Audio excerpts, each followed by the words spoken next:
안녕하세요. 저는 병원을 따뜻하게 하는 병원 노동자 모임 병따개 운영위원 장수국 노무사입니다. 이번 시간에는 저번에 예고한 대로 임금 제대로 받는 방법에 대해서 알아볼 텐데요. 우리 사실 가장 일을 하는 제일 중요한 이유가 임금입니다. 이 임금은 노동자가 노동의 대가로 받는 돈이기 때문에 노동법에 특별한 보호를 받을 수밖에 없습니다. 노동법에 임금이란 뭐라고 되어 있냐면 사용자가 노동자에게 지급하는 그 명칭이 무엇이 됐든 지급하는 일체의 금품이라고 정의되어 있습니다. 임금은 노동자들의 가장 중요한 생계수단이기 때문에 임금을 제대로 지급하지 않는 경우에 노동자들은 큰 피해를 입을 수 있습니다.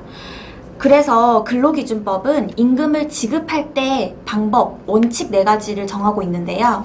그래서 오늘은 이 4가지 원칙에 대해서 알아보고 어떤 식으로 임금을 지급해야 되는지 알아보는 시간을 가지도록 하겠습니다. 첫 번째, 임금은 반드시 돈으로 지급해야 됩니다. 임금은 반드시 강제 통용력이 있는 돈으로 지급해야 되는데요. 상품권이나 주식, 어음, 그리고 기타 현물 같은 걸로는 임금을 지급할 수가 없습니다. 제가 아까 말했던 강제 통용력이 있는 돈이라는 뜻은 내가 바로 이것을 가지고 식당을 가서 밥을 사 먹을 수 있느냐 없느냐로 따져보면 되는데요.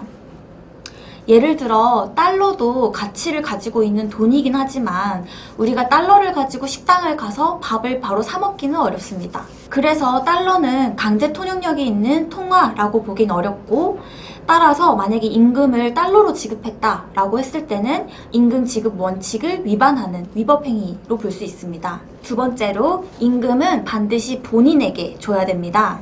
임금은 노동자 본인에게 반드시 직접 지급하는 것이 원칙인데요.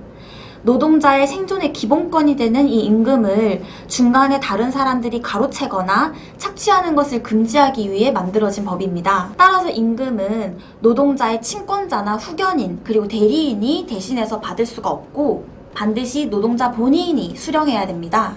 노동자가 만약에 미성년자라고 할지라도 노동법에서는 부모가 아닌 노동자 본인이 반드시 수령해야 된다라고 명시되어 있습니다. 그런데 예를 들어 법원에 판결이 있어서 임금 채권을 압류하는 경우가 있을 수 있습니다. 근데 이런 경우에는 예외적으로 직접 지급 원칙에 위배되는 것은 아니지만 임금이라는 것은 노동자가 살아갈 때 중요한 것이기 때문에 모든 것을 압류할 수는 없고 급여의 2분의 1 이상은 압류할 수 없다라고 되어 있습니다. 그리고 세금을 다 떼고 월 150까지는 반드시 노동자에게 지급되어야 된다라고 되어 있기 때문에 150만 원 이하에 대해서는 압류할 수가 없습니다. 세 번째로는 임금을 전액을 지급해야 됩니다. 법령에 따른 4대 보험이라던가 각종 세금 그리고 단체 협약에 따른 노동조합비를 체크오프하는 걸 제외하고는 사용자는 노동자의 월급에서 마음대로 손댈 수가 없습니다. 반드시 일한 만큼 모두 지급해야 된다라는 뜻인데요. 손해배상금이라던가 벌금 명목으로 급여에서 공제하는 것들을 엄격하게 금지하겠다라는 뜻입니다. 이렇게 노동자가 손해를 발생시키더라도 병원 입장에서는 급여에 손을 댈 수 없게 법으로 정해져 있기 때문에 요즘 병원에서 근로계약서 작성할 때 꼭 넣는 조항이 손해배상 발생 시 즉시 보상한다 라는 식의 조항입니다. 잠깐 이런 조항에 대해서 짚고 넘어가자면 이렇게 즉시 손해를 배상하겠다 라는 조항을 근로계약서에 명시하고 노동자가 사인한다고 해서 즉시 어떤 실질적인 법적 효력을 발생시키는 것은 아닙니다.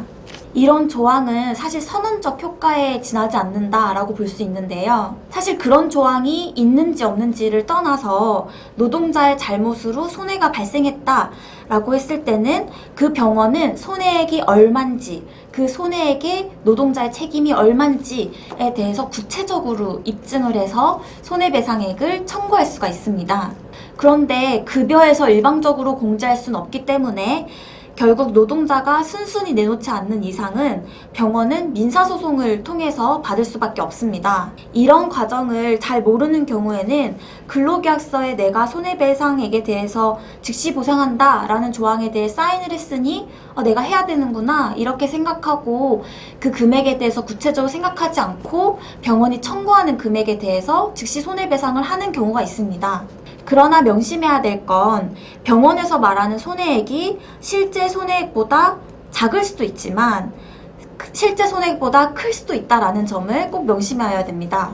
네 번째로 임금은 매월 정해진 날짜에 지급하여야 됩니다. 임금을 일당으로 주는 것도 가능하고 주급으로 주는 것도 가능하고 월급으로 주는 것도 가능합니다. 그런데 2달에 한 번씩 준다던가 3달에 한 번씩 준다던가 이런 식으로 한 달 넘는 기간을 정해서 줄 수는 없고 반드시 한 달에 한 번은 임금을 정해진 날짜에 꼬박꼬박 지급해야 된다라는 뜻입니다. 이렇게 꼭 한 달 이상에는 한 번을 줘야 된다라고 정해둔 거는 노동자들이 보통 월세를 낼 때도 한 달에 한 번 내고 휴대폰비를 낼 때도 한 달에 한 번씩 내는 경우가 많기 때문에 이런 주기에 맞춰서 노동자들의 안정적인 생활을 가능할 수 있도록 노동법에서 정해두고 있는 것입니다. 또 매월 정해진 날짜에 지급해야 되는데요. 임금 지급일을 마지막 주 금요일로 한다라는 식으로 정해두는 경우에는 특정 일자를 정해뒀다라고 보지 않습니다. 이 법에서 말하는 정해진 날짜에 지급해야 된다라고 할 때 정해진 날짜는 요일 이렇게 정할 수는 없고 매월 25일, 매월 10일 이런 식으로 특정 일자를 반드시 정해줘야 되고 근로계약서에다가 며칠에 줄 건지를 정확하게 명시해줘야 됩니다. 또 병원 노동자분들은 연봉계약을 체결하는 경우도 많은데 연봉계약을 체결한 경우에도 연봉은 당연히 12개월에 나눠서 한 달에 한 번씩 지급해야 되는 것이 맞습니다.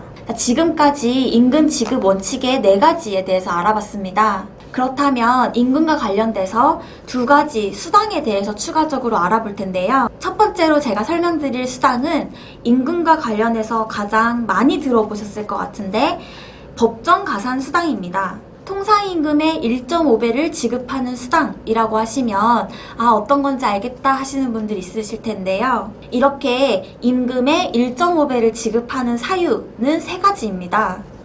첫 번째 사유는 연장 근무를 하였을 때인데요. 우리가 근로계약서를 작성할 때는 반드시 기본 근로시간이 정해져 있어야 된다라고 했습니다. 그런데 일을 하다 보면 일이 많아져서 추가적으로 연장 근무를 해야 되는 상황이 발생하는데요. 이렇게 연장 근무를 했을 때는 내 시급의 1.5배가 가산해서 지급되어야 되고 법정 근로시간이 하루에 8시간, 일주일에 40시간으로 정해져 있는데 일주일에 40시간을 넘게 일을 했다라고 했을 때도 내 시급의 1.5배가 가산해서 지급되어야 됩니다. 2번째 임금에 가산해서 지급되는 사유는 야간 근로하였을 때인데요. 여기서 말하는 야간 근로라는 거는 밤 10시부터 다음날 아침 6시 사이에 근무하였을 때를 말합니다. 이렇게 밤에 근무하는 경우에는 근무 시간이 길고 짧고를 상관없이 무조건 밤 10시부터 다음날 아침 6시 사이에 근무했다면 이 근무 시간에 대해서는 기본 시급의 1.5배가 지급돼야 됩니다. 세 번째 가산 사유는 휴일 근로하였을 때인데요. 여기서 말하는 휴일을 설명드리자면 앞서 말한 것과 같이 일단 모든 노동자들이 법적으로 기본적으로 지급받는 휴일은 주휴일과 노동절 5월 1일 뿐입니다. 우리가 흔히 빨간 날이라고 하는 공휴일은 병원에서 쉬기로 했다면 그 빨간 날에 근무했을 때 휴일 근로수당이 발생하게 되는 것이고 만약에 우리 병원은 빨간 날에도 안 쉰다 라고 했을 때는 빨간 날에 일했다고 해서 1.5배가 발생되는 것은 아닙니다. 자, 그렇다면 제가 만약에 노동절날 근무를 하는데 하루 8시간을 넘게 근무했고 또 밤 10시 이후에 근무하고 있다 라고 가정해 봤을 때 이때는 휴일 근로이기도 하면서 야간 근로이기도 하면서 연장 근로이기도 합니다. 자, 이럴 때는 모든 사유들이 중복돼서 가산 지급되어야 됩니다. 그런데 우리 흔히 편의점을 가면 휴일에도 일하고 야간에도 일하는 노동자분들을 많이 볼 수 있습니다. 근데 이런 모든 알바생들이 1.5배를 지급받고 있냐라고 봤을 때는 그렇지가 않습니다. 왜냐하면 이렇게 제가 말씀드린 가산수당에 대한 법이 상시근로자 5인 미만 사업장에는 적용되지 않기 때문인데요. 따라서 일하는 노동자가 몇 명인지에 따라서 위 가산수당은 적용될 수도 있고 적용되지 않을 수도 있다는 점 기억해 두시면 좋을 것 같습니다. 두 번째로 제가 알려드릴 수당은 휴업수당입니다. 제가 실제로 상담한 사례 중에 병원이 인테리어를 하느라 일주일 동안 나오지 말라라고 해서 처음엔 너무 좋아했는데 나중에 알고 보니 이 모든 일주일이 결근 처리되고 급여가 지급되지 않은 사례가 있었습니다. 근데 이런 식으로 병원이 인테리어 때문에 아니면 원장이 출장을 간다라던가 병원에 환자가 없어서 병원이 쉬는 경우들이 있습니다. 이럴 때 병원은 적어도 70% 이상의 급여는 주고 노동자를 쉬게 해야 되는데요. 이게 바로 근로기준법에 나와 있는 휴업수당이라고 합니다. 이러한 휴업수당 또한 상시 근로자 5인 이상 사업장에만 적용되기 때문에 이런 법이 적용되고 있는지 한번 확인해 보는 것도 좋습니다. 자, 지금까지 오늘은 임금의 4가지 원칙과 가상근로수당 그리고 휴업수당에 대해서 알아봤습니다. 다음 시간에는 임금과 관련된 두 번째 시간입니다. 제가 오늘 말씀드린 연장 근로수당, 휴일 근로수당, 야간 근로수당이 통상임금의 1.5배가 지급된다라고 했는데요. 이런 식으로 각종 수당들의 근거가 되는 통상임금에 대해서 알아보고 통상임금이 제대로 지급되고 있는지 스스로 확인해 볼 수 있는 시간을 준비했습니다. 다음 시간에도 많은 시청 부탁드립니다.